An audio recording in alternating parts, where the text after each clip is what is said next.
I love pasta. It's probably my favorite food. Now, the thing with making pasta is that A, it'll taste better than anything you can buy, even if it's the first time you're making it. And B, you need to get the right ingredients. We're gonna make pasta dough from scratch. We're gonna make pesto from scratch, and we're gonna combine them, and it's gonna blow your mind. I promise. Simple.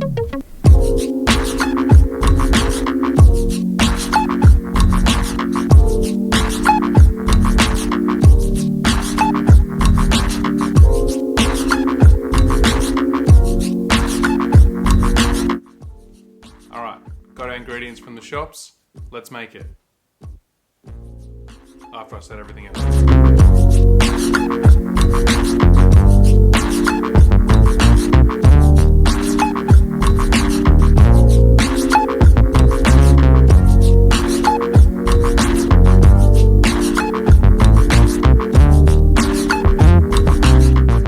Back home, back in the familiar kitchen. As I said, today we're going to be making pasta from scratch and then mixing in a little sauce. It's pouring with rain outside right now. It's been a bit of a flooding kind of week here in New South Wales and up and down the east coast, I think. So we're going to make some comfort food. I believe I came up with the recipe. It's not from anyone else.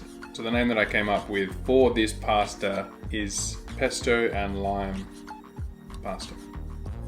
I love making pasta dough. You're gonna love making pasta dough.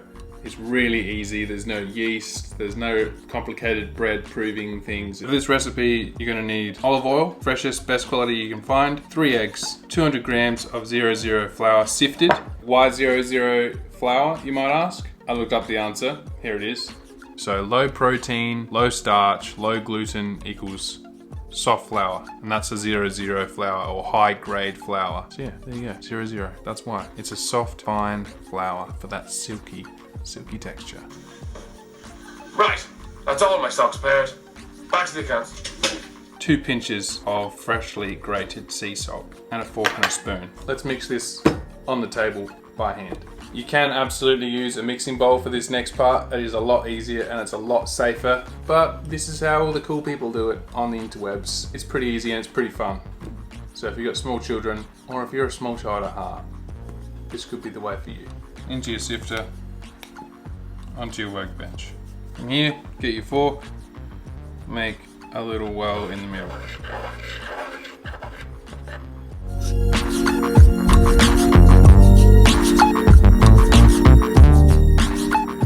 That well, put 1-2 pinches of salt. Pinch is 3 fingers, so 2 pinches. And into the middle, we're going to crack our room temperature eggs. Room temperature just means they'll blend a lot easier in all the other room temperature ingredients. Crack your eggs on a flat surface, not on the rim. 2. And with the third one, we're just going to use the egg yolk. 3.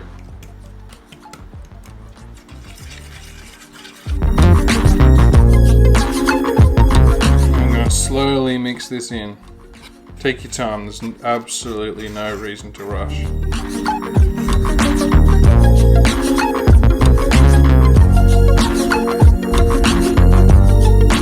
So mix it until it forms a loose dough like this, then you can stop using your fork and start getting your hands in there. I also have my little $2 dough scraper, which is super helpful.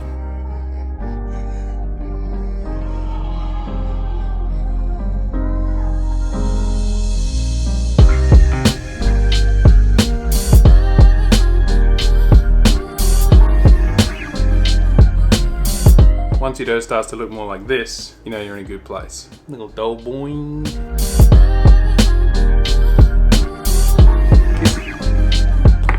Cling film. Put it in the fridge for half an hour or until you're ready to roll it and cook it. You can make this the day before, for example, and keep it in the fridge overnight. While that's in the fridge, we're gonna make our pesto from scratch, of course. Naturally. Pesto. You can literally make this in 5 minutes at home if you've got a mortar and pestle. If you don't, you can chuck it in a little food blender and just blitz it. All you need for pesto is a whole bunch of fresh basil, lime or lemon. We're going to use lime. Some flaky sea salt, Parmesan cheese, freshly grated, and some pine nuts. I've lightly toasted these pine nuts. In fact, they're still hot from the pan. You get a little bit more flavour, but you don't have to toast them if you're feeling lazy. I mean, no judgment if you just want to skip toasting them. It's not essential, but it's a... You also need some olive oil. Not much, just a little. So first thing we want to do is dump all of our pesto. First thing we want to do is dump all of our basil into the mortar and pestle. And on top of that, we're going to put a generous sprinkling of sea salt, 2 pinches. That's going to help break down the basil. Then we're going to add some pine nuts, just a little bit to start with. And we're going to go in there. Okay, once that's sort of become a pretty thick paste, we can add a pinch more salt, and we can add in our cheese and our pine nuts. We can also add some lime zest. And we're going to add a little bit of lime juice.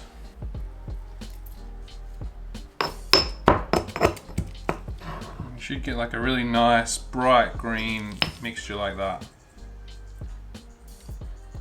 Just taste it. Need a little bit more cheese and a little bit more lime and a little bit of olive oil. Other than that, tastes pretty good already. So it should look a bit like that. Delicious, delicious. This is enough pesto for 4 serves of pasta. Time to make the pasta, the fun part. You need some excess flour just to keep everything nice and dusted, and you need your dough that you've made already, and you need a rolling pin. I've only got a small one because I'm only going to be doing a small amount of hand rolling, and I'm going to use a pasta machine. If you don't have a pasta machine, you can absolutely just use a hand roller, and you can keep repeating the process that I do at the start, but you'll probably want to work with half the dough rather than the whole piece of dough at one time, because you'll really struggle. Pinch your flour, a little bit across the top, a little bit in your hands, a little bit on the rolling pin, and then start rolling. Try and avoid rolling like that, just roll in one direction. It's much easier. My roll is this wide. Just tuck it in. That's pretty good. I reckon we'll stop there and we'll set the machine up and start putting it through. Dust everything with flour before you start rolling. Make sure your pasta machine is set to 0. And then we'll put our dough in and start winding through on the first setting. I'm going to put it through the first one twice, just to ease it in. And crank it up to the first one.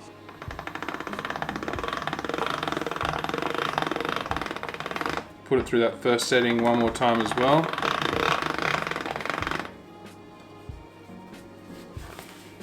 It gets a little bit tricky to handle, but try and use the backs of your hands so you're not sweating onto your dough, causing it to stretch more than it needs to. Go on to our 4th setting.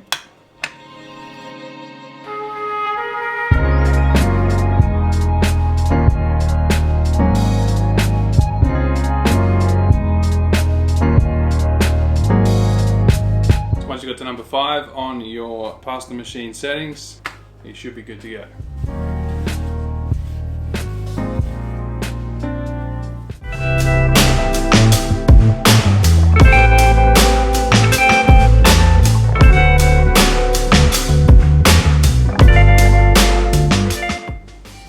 Twist it around and down.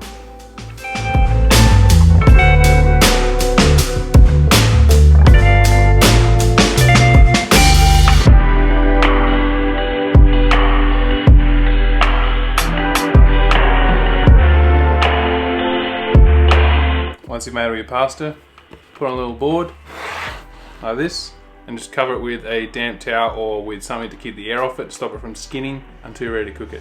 Now it's important you get your workflow completely set up before you start cooking. Get your pasta, get your boiling water, get your frying pan, get your pesto, your grated Parmesan cheese, your cracked pepper, and I've got lime for lime juice squeezing and a little bit of zest as well.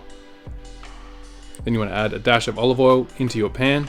This helps keep the pasta separate when you cook it. Gordon Ramsay does it. I haven't looked into the science, but I trust in the GR. Dump in your fresh little pasta boys. Even if they're a little bit stuck together, that's okay. We're going to use our tongs to separate them in a couple of seconds. Just work them gently with your tongs here, or whatever implement you're using. I recommend tongs. You can even use the steel-ended tongs. This pasta is tougher than you think, especially if you've made it right. Let the pasta cook for 2 to 3 minutes max. If you've made spaghetti, it cooks so fast and you don't want to overcook it or it becomes too soggy and disintegrates a little. Then while that's cooking, quickly light up your second pan if you've got room and dump all of your fresh pesto into the pan. Add a dash of olive oil, add a spoonful or 2 of the pasta water. Then you want to make as much mess as possible transferring the pasta into your pan. If you don't make mess, then you skipped a step and you haven't learned anything. You just fluked it. Let's be honest, you fluked it. But get it all in there. Add a little bit more of the pasta water as needed, pretty much. Copy essentially what I do here. Try and get your cheese, your water, and your lime and your pesto completely incorporated in that pasta before serving. If you can toss the pan around, bonus.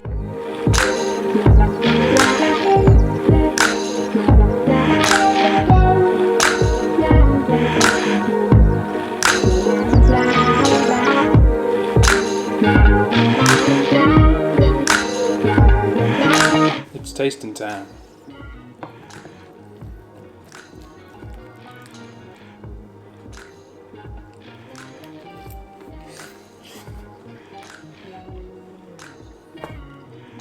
It's incredible. I mean, of course I would say that. I made it. You can really taste all of those flavors that we put into that pesto. The fresh pasta is just incredible. You have to make it and try it for yourself if you haven't ever made fresh pasta before. It's so silky, it's so smooth. And you need to eat it while it's fresh. That is a pig of a mouthful.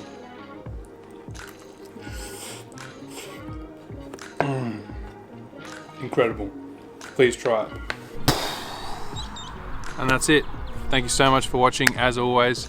Really appreciate it. If you've got some value out of this, if you liked it, please hit the like button below. Please subscribe if you'd like to see more. Put a lot of effort into these and I really appreciate any effort you can put in clicking that button back. Love it. Also, as always, if you've got any feedback, please drop us a comment below. If you'd like to see a lot more behind the scenes content or day-to-day content of what I'm making, what's coming, what's next, all that good stuff.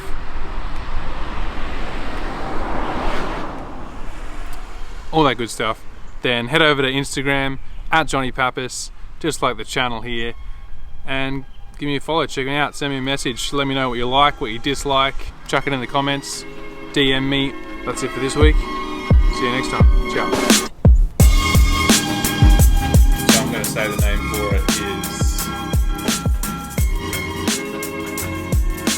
pasta with...